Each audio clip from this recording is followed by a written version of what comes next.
Boa tarde, galera. Meu nome é Alexandre Freitas. Hoje a gente vai ter uma aula sobre avaliação executiva no estado de Minas Gerais.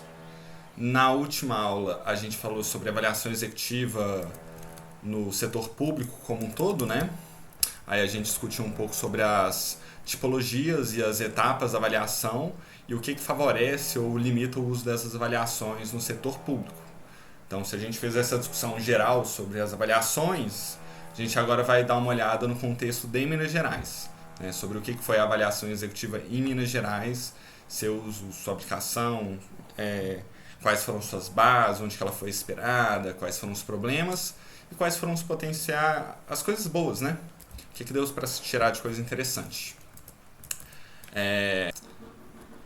Então vamos lá, deixa eu só tirar isso aqui.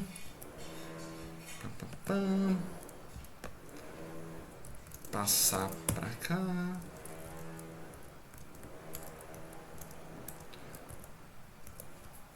Então, antes da gente falar sobre avaliação, na verdade eu gostaria de fazer um convite para vocês. A gente vai ter, né, na quinta-feira, no dia 30 de setembro, um webinário sobre avaliação executiva, mais especificamente sobre as evidências rápidas para a tomada de decisão. Então, parece que vai ser muito interessante. Vai estar o pessoal do CLEAR, da FGV, da Global Evaluation Initiative. Então, participem. Eu acho que vai ser um debate interessante, são 2 horas de debate. Eu acredito que seja no horário da aula de vocês, que é... Que hora que é? Em Brasília aí, ó, de 11 a 1 hora da tarde, o horário é meio difícil. Mas assim, deve ficar no YouTube, então se vocês não poderem ver na hora, vejam depois. Beleza? Então o que a gente vai ver hoje? O histórico da avaliação executiva em Minas Gerais, né? Tipo assim, como é que ela foi construída, as experiências internacionais, a crítica a uma dessas experiências internacionais, que é o PART, que é dos Estados Unidos, e a experiência mineira, sobre o que ele trouxe dessas experiências, o que ele trouxe de características próprias e as partes positivas e as suas limitações, né? O contexto. Então a gente tinha várias experiências internacionais que mostravam a necessidade de consolidar sistemas de monitoramento e avaliação para fornecer informações sobre a eficácia dos programas governamentais, né? Os programas públicos. Então, a partir disso, se pensou como é que a gente conseguiria fazer esse monitoramento, essa avaliação dos programas, né? E aí no estado de Minas Gerais, a gente teve em 2003 a construção dos projetos estruturadores. Esses projetos estruturadores não é nada mais nada menos que os principais programas do Estado, as prioridades do Estado. Então, os programas estruturadores são esses programas que são acompanhados pelo governador, pelos principais secretários, sabe, pelo núcleo duro do governo, para fazer funcionar, né? O que é a real prioridade do Estado. Não é a prioridade, pelo menos, né? Decidida assim pelo governador e pela agenda política. Só que tinha necessidade de fazer acompanhamento desses projetos estruturadores e com isso veio o Estado para resultados. Isso em 2007, que era exatamente a ideia de ter esse monitoramento dos resultados e dos indicadores desse programa. Eu acho que só que eu estou ocupando. Deixa eu só diminuir aqui, ó. Pronto.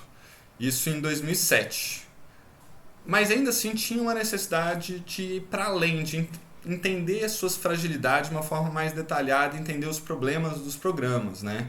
Porque esse monitoramento trazia possibilidade de maior entendimento, mas ainda assim precisava ter uma compreensão maior. Foi daí que nasceu a ideia de ter a avaliação executiva dos projetos. E nesse caso, dos projetos prioritários, dos projetos estruturadores do governo. Então, a avaliação executiva em Minas Gerais ela foi baseada então nessas experiências internacionais para fazer uma avaliação desses projetos estruturadores, das prioridades do governo. Então, como podemos ver, a avaliação foca um diagnóstico de todos esses projetos estruturadores. Gente, estou um analfabeto aqui, né? Todos os projetos estruturadores, suas boas práticas e vulnerabilidades, de modo a permitir a evolução da maturidade e do desempenho de cada projeto avaliado. Então, esse que é o objetivo das avaliações executivas no caso de Minas Gerais. E aí, então, quais foram as principais experiências internacionais? Foi bastante, assim, a principal foi o PART dos Estados Unidos, que é o como é que fala mesmo? Program Rating Assessment Tool, né? O EPG do Chile, o E2 da Colômbia e o CYR do México. Então, Estados Unidos é o PART, do Chile é o Avaliação de Programas Governamentais, da Colômbia é Avaliação Ejecutiva e do México é Consistência e Resultados. E qual que era o desenho de cada um desses, né? Dos Estados Unidos, a gente tinha um modelo que você tinha 4 áreas, né? Com propósito e desenho, planejamento estratégico, gerenciamento e resultados. Então a gente tinha 25 questões num formato binário de sim ou não para tentar responder a essas características. Enquanto que no Chile você tinha um modelo que eram 5 áreas, que era justificativa, o desenho, organização e gestão, resultado e sustentabilidade. Na Colômbia você tinha 6 áreas, que era resultado, desenhos, insumos, gestão operacional, estrutura organizacional e atividade, avaliação e controle. Né? E aí você tinha critérios específicos para cada seção e uma escala de classificação de 1 a 4 cada seção. Né? Então você já não tem aí um formato necessariamente binário, né? Você tem uma escala. E o México você tem também 6 áreas, né? Que é resultado, planejamento estratégico, focalização e cobertura, operação e percepção da população e resultados. E aí são 100 perguntas, né? Muito mais desenvolvida a quantidade de perguntas, que também não quer dizer se é melhor ou pior, mas já é maior. E quem tocava cada um desses era o OMB nos Estados Unidos, que é o Office of Management and Budget, então é o controle orçamentário no caso, né? O DIPRES no Chile, o Departamento Nacional de Planejamento da Colômbia e, no caso do México, o Conselho Nacional de Avaliação da Política de Desenvolvimento Social. Então foram basicamente esses os 4 programas internacionais que o governo de Minas Gerais se baseou para construir sua avaliação executiva. E aí eu vou falar um pouco do PART, que é uma das principais dela, que ela foi baseada, que ela tinha como objetivo para avaliar a finalidade, o projeto, o planejamento, o gerenciamento e os resultados de um programa. E ele servia como uma prestação de contas do programa para falar uma avaliação geral da sua eficácia, se ele funcionava bem ou não de acordo com sua nota. E ele foi implementado em 2002 pelo governo Bush, desenhado, que nem eu falei, pelo OMB, né, para alinhar as informações da eficácia dos programas e o orçamento público. Né, e ele terminou com Obama, porque a ferramenta foi considerada ineficiente para analisar a performance dos programas. Então, ela não conseguia dar resposta ao que ela pretendia responder, e isso poderia gerar, inclusive, outros problemas e algumas críticas que a gente vai apresentar aqui. Agora, só pontuar que isso é o PART, não a avaliação executiva em Minas Gerais, porque ela é diferente, trouxe outras características, mas eu achei importante falar um pouco do PART, porque ela foi muito baseada no PART. Né? Apesar dos Estados Unidos e do Brasil ter características de organização federativa e assim, totalmente diferente do Brasil. Não só federativa, né? Do sistema político e orçamentário. E aí, qual foi a avaliação que esteve do PART? Né? Eles não encontraram uma relação entre o PART e o uso das informações para a melhora do desempenho dos programas. Então, sim, você tinha a avaliação executiva do PART, mas ela não era muito usada para melhorar os programas. Então, aí a gente já acende um sinal de alerta, né, amarelo, assim, porque o principal objetivo das avaliações executivas é exatamente pensar quais são os problemas e poder melhorar os programas. E ele foi muito mais percebido como um exercício de conformidade, ou seja, você tem que fazer, é meio que obrigatório, em vez de uma oportunidade para gerar informações para a melhora dos programas. Aí, quando a gente vê uma coisa dessas, a gente lembra da aula passada, que a gente colocou assim, como que essas estratégias top-down, sem conversar com os gestores, com os principais beneficiários, né, vamos dizer, da avaliação, né? Isso, qual que é o problema disso? Que o uso das avaliações pode, ou seja, não ter o uso das avaliações quando não tem essa construção. E isso é uma coisa que foi vista no PART. Né? Era muito mais tratado como uma conformidade. E não houve impacto sistêmico do PART na decisão orçamentária. Então não era uma coisa constante assim, que ele era levado em conta. Inclusive, tem alguns problemas nisso que eu vou apresentar em seguida, né?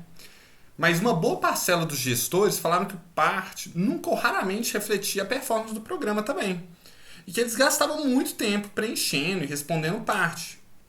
Então você tinha um programa que buscava avaliar os programas, mas os próprios gestores entendiam que na verdade ele avaliava mal e que gastava muito tempo de gestores, que também não utilizavam as informações para melhorar o programa.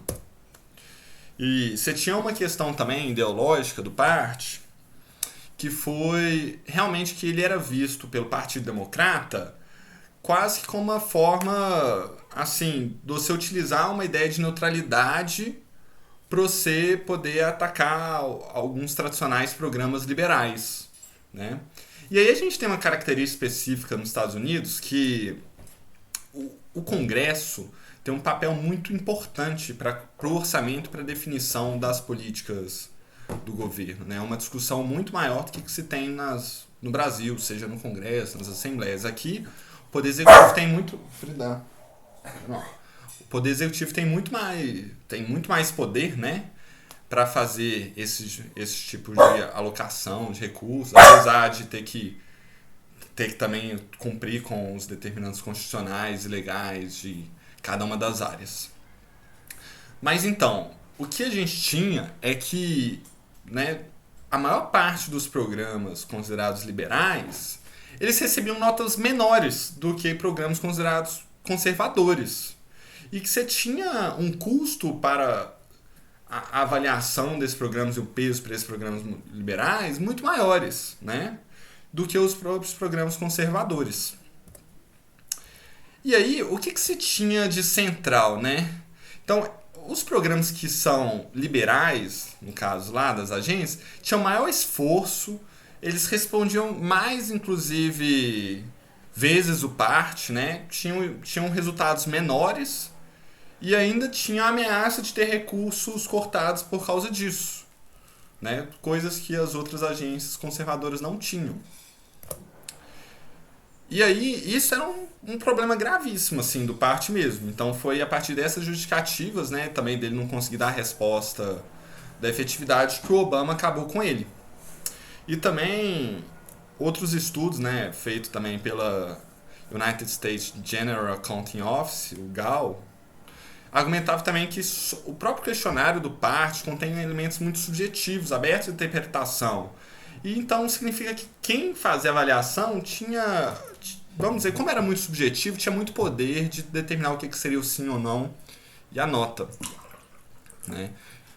E esse sistema binário também é difícil, mas isso é uma coisa que a gente também utilizou em Minas Gerais, porque você tem respostas que às vezes são complexas, né, que talvez necessitaria de critérios múltiplos, que acaba entrando simplesmente numa resposta de sim ou não, né?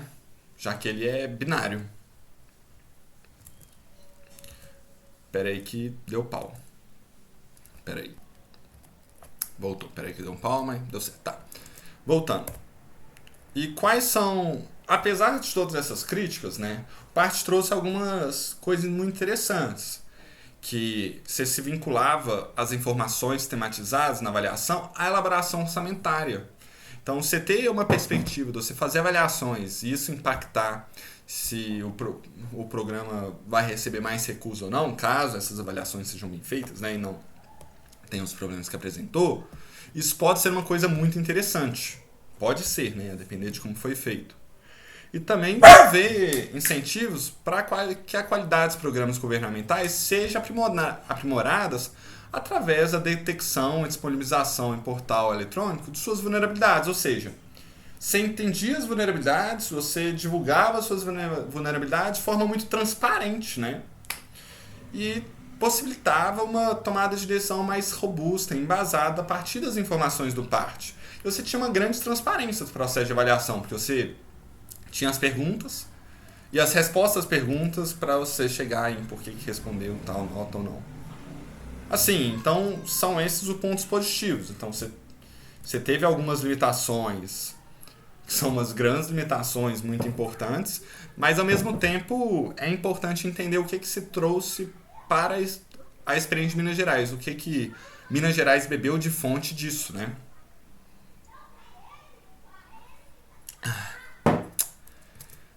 Aí, o que foi a experiência mineira, então? A experiência mineira, ela tinha um objetivo diferente dessa experiência dos Estados Unidos.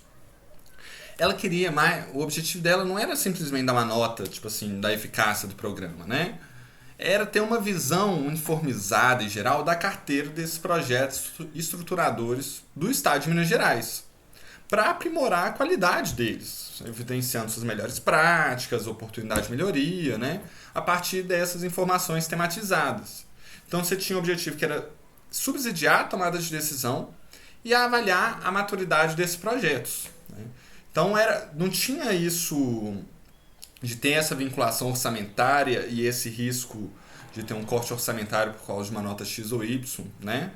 Então tinha um pouco dessas características diferentes. Era um questionário com 29 perguntas. Na verdade, as perguntas, a quantidade foi mudando um pouco ao longo do tempo, quando ele foi desenvolvendo. Mas eram 4 eixos. Um eixo que era o propósito e concepção, planejamento, execução e gerenciamento e resultados.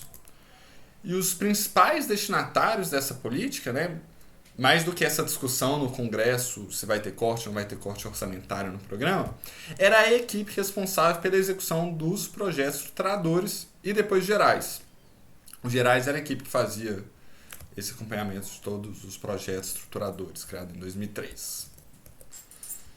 E aí, se a gente vamos passar aqui para ler e entender um pouquinho o que é cada uma dessas áreas, para entender como é que eles avaliavam, né? E outra coisa, antes de passar. O peso que se dava em cada uma das áreas também é diferente. No PART, por exemplo, eles davam um peso muito forte para o resultado das políticas. Enquanto que na avaliação executiva, essa parte dos resultados era, eu acho que 20%. Eu posso até ver aqui, mas eu acho que é 20%. Isso. 20% do valor total. Então, mais do que olhar os resultados da política, era realmente entender se o desenho estava certo, como é que foi esse processo de execução, planejamento da política. Então, essa eu acho que é uma diferença do PART que é relevante e importante.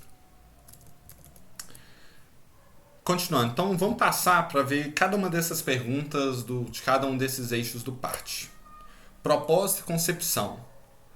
O projeto teve como base algum estudo diagnóstico que permitiu identificar a situação problema / oportunidade, né, de melhoria que justifica a sua intervenção?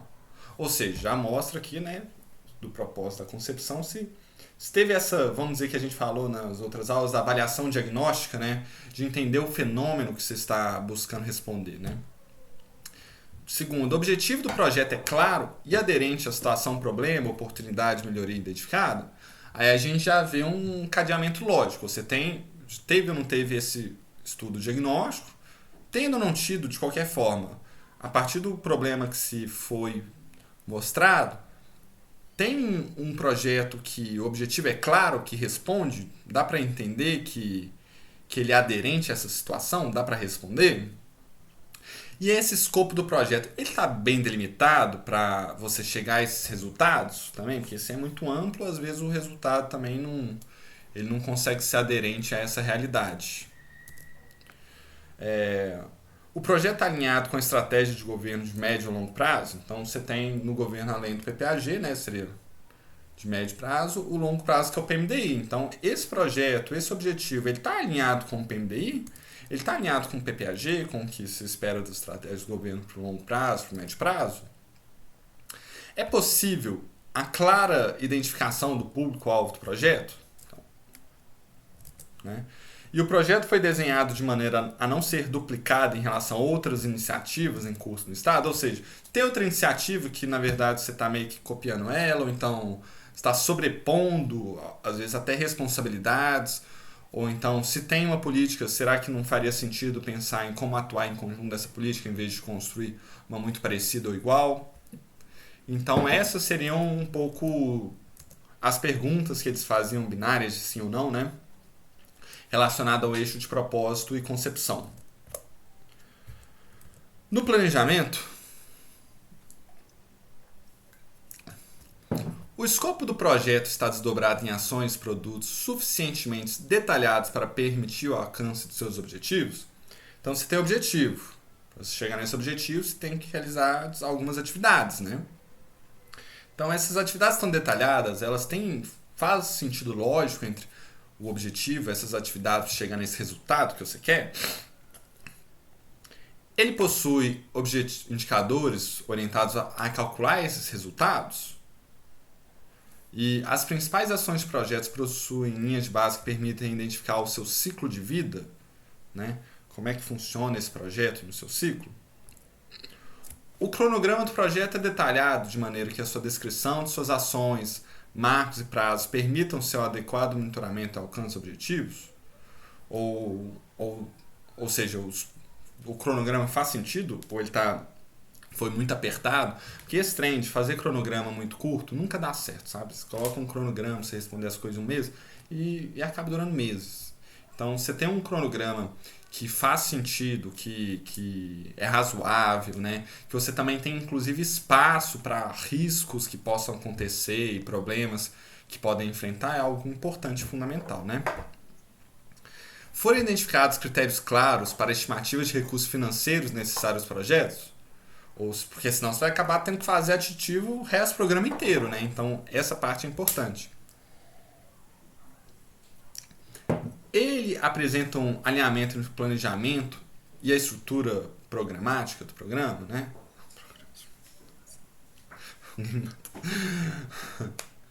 Então, faz sentido esse planejamento que fez, a estrutura do programa que se desenhou? Peraí que... Aí, ó, eu tô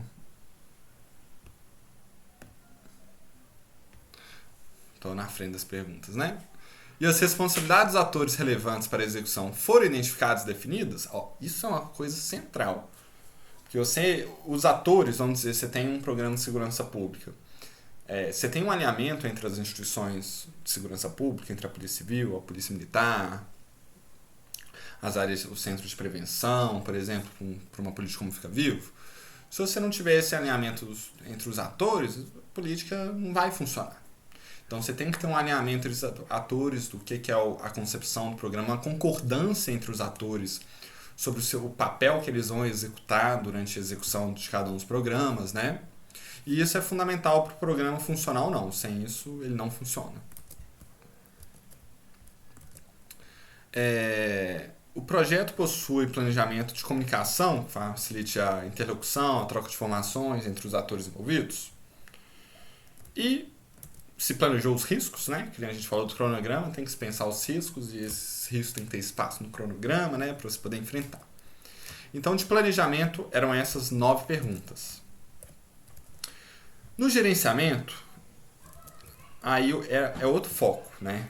Que é o seguinte: o projeto utiliza as informações coletadas no seu gerenciamento e as organiza para verificação e correção de suas deficiências?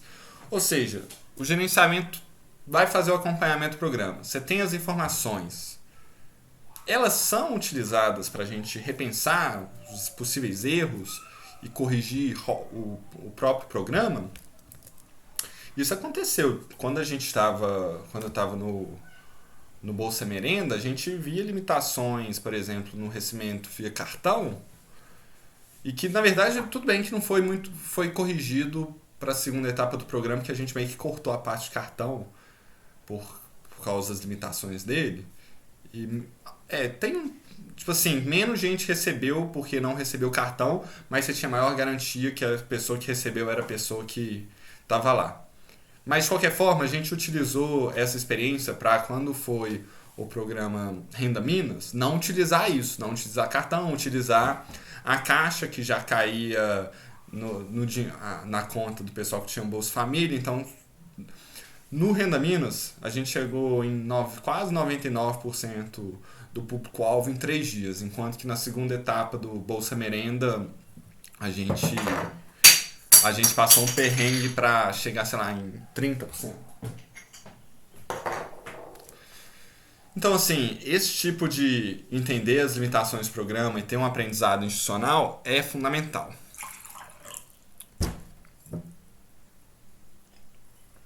Acho que não ficou claro, mas eu já falei esse exemplo na sala de aula, de qualquer forma. As instituições envolvidas no projeto desempenham seus papéis e responsabilidades definidos? Bem parecido com a parte do planejamento, né? Se a gente pensa que se as responsabilidades dos atores foram identificadas e definidas, aqui a gente está falando se eles desempenham esses papéis. Então a gente planeja e vê se eles estão desempenhando de fato. Então vocês vão ver que várias dessas coisas vão bater com o que foi no planejamento, né? Se possui uma adequada gestão orçamentária e financeira, se possui essa mesma adequada, só que execução orçamentária e financeira no último ano, se tem algum procedimento estabelecido para gerir sua eficácia, né? Ou seja, garantir que as pessoas recebam os produtos de fato, se ele conta com um efetivo monitoramento de seus riscos, se tem algum mecanismo de gerenciamento de mudanças, né? E nesse caso a gente pode pensar as mudanças de contexto e as mudanças do próprio programa em si.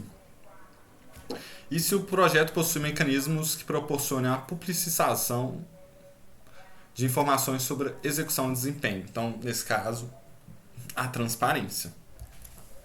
Então, vocês podem ver que várias dessas coisas vão bater do planejamento, do gerenciamento e dos resultados, né? Então, nos resultados a gente teria, será que ele atingiu um nível satisfatório de execução? Se tem demonstrado uma trajetória desejável de cumprir suas metas estipuladas nas suas linhas base, ou seja, ele está cumprindo suas metas, se essas metas estão fazendo sentido ao longo do tempo que se foi planejado, se os indicadores de resultado do programa têm demonstrado trajetória favorável para as metas de médio prazo, ou seja, está evoluindo, então está evoluindo nessa linha que você está esperando que você esteja evoluindo, né? Para você atingir suas metas de mais longo prazo. Se existem avaliações externas sobre o projeto, que aí podem entender certas limitações, outras fragilidades do projeto. Se ele implementou recomendações provenientes das avaliações externas, isso é, eu acho, uma pergunta muito legal. Porque como a gente viu, não basta você ter avaliações vão para as gavetas várias vezes. E esse indicador ajuda a entender se, teve avaliação, mas você usou ela? Automaticamente, se não teve avaliação, aqui é não, né?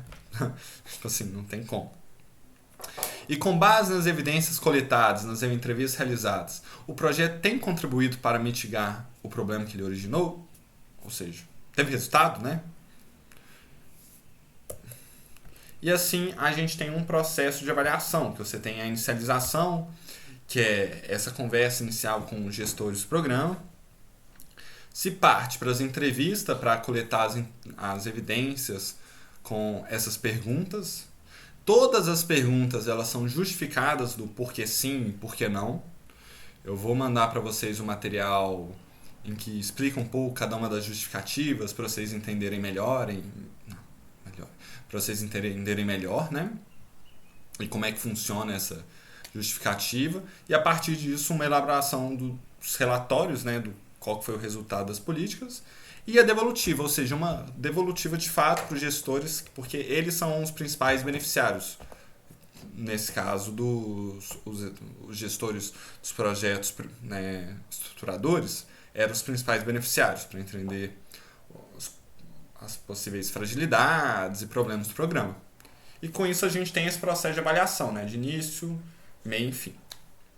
Bem parecido com o que eu apresentei na outra aula, né, que a gente falou, você tem a inicialização, para você entender o que você vai querer responder, né, o método, que nesse caso foram as entrevistas, você tem a elaboração do relatório, que a partir dessas entrevistas você tem que tirar o caldo, né, em qual foi o resultado, transformar isso em um conhecimento, né, algo palpável, e a devolutiva, que ela é fundamental para você mostrar quais são as possibilidades de melhora dos programas. Então essa devolutiva e esse relatório, ele não fala simplesmente, essa resposta foi sim ou não. Ele busca responder quais foram as fragilidades encontradas e os possíveis pontos de melhorias. Então a gente tem aqui os insumos, como a gente falou, por exemplo, planejamento de longo prazo, PMDI, de médio prazo, PPAG, uma análise teve alguma avaliação externa ou não, e os diagnósticos que foram realizados antes, tipo avaliação diagnósticas para entender o problema, o plano do projeto, nesse caso, para você entender qual que é o público-alvo, qual que é o objetivo do programa, os sistemas de acompanhamento e monitoramento, né, quais são para entender seus indicadores, e as entrevistas que ajudam a ter esse alinhamento geral. E aí eu coloco que essas entrevistas vêm depois de toda essa análise documental, que você busca entender um programa a partir desses documentos, já construiu uma visualização do programa com os documentos, com essas avaliações, e afinar a partir das respostas desses diagnósticos. E aí você tem essa análise metodológica, e aí você tem os relatórios. Um relatório completo, né, do programa, um relatório executivo que mostra de forma mais sintética, né, e o relatório da fase que... O que é o relatório da fase? Ai, peraí que travou de novo, gente. Aí, voltou. O relatório da fase, se eu não me engano... Deixa eu ver aqui, peraí. Então, o relatório de fase, ele faz uma síntese dessas informações, mas não só de um projeto. Mas ele faz essa análise de mais projetos, né? Então, por exemplo, você tem 12 projetos avaliados, então a fase da avaliação executiva faz uma análise desses 12 projetos. E depois você tem um relatório final com todos os projetos avaliados. Então, é meio que isso, essa parte, né? Aí, para essa aula, os textos que eu utilizei é um texto da Bechelane sobre avaliação executiva dos projetos no estado de Minas Gerais, esse manual de avaliação executiva e esse texto sobre o PART, né? Sobre as críticas ao PART. Eu vou subir todos eles lá na plataforma da Fundação e já está lá disponível, tá bom? Gente, é isso. Essa primeira parte aqui eu apresentei sobre a avaliação executiva em Minas Gerais.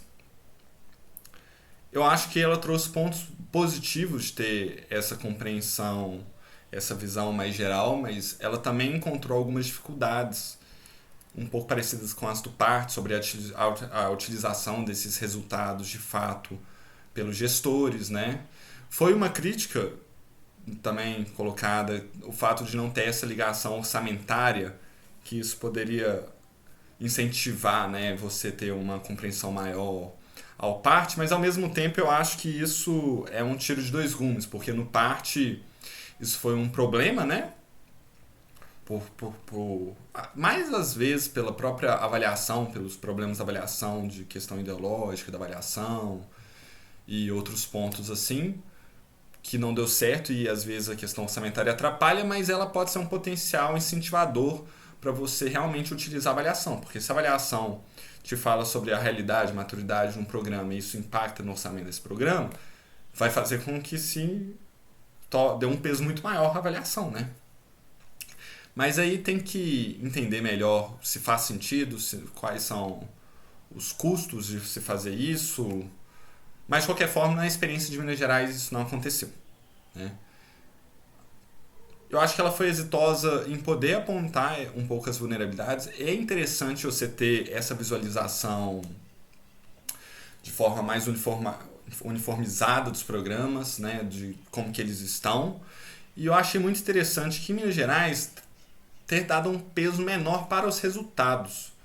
Porque mais importante em si do que um resultado X ou Y é entender como é que estão sendo esses processos. Porque você só consegue chegar no resultado da política se ela está funcionando bem. Se ela tem um mau planejamento, se ela não está organizada durante sua execução de forma bem feita, isso vai impactar nos resultados. Então, uma ideia que pode ser muito boa, mas está sendo mal executada, às vezes pode se queimar com isso, né? Então, eu achei muito interessante eles terem dado menos peso do que o PART. E é isso. Daqui a pouco eu vou subir a avaliação executiva, o passo a passo do governo federal. Eu devo demorar um pouquinho, eu acho que são 3 horas da tarde agora. Eu acho que 4 horas ela tá lá em cima. Se mais tardar, 4 e pouquinho. Isso aí, gente. Boa tarde, espero que vocês tenham gostado. Participem do webinário que eu convidei vocês, que é no dia 30 de setembro. É isso. Um abraço.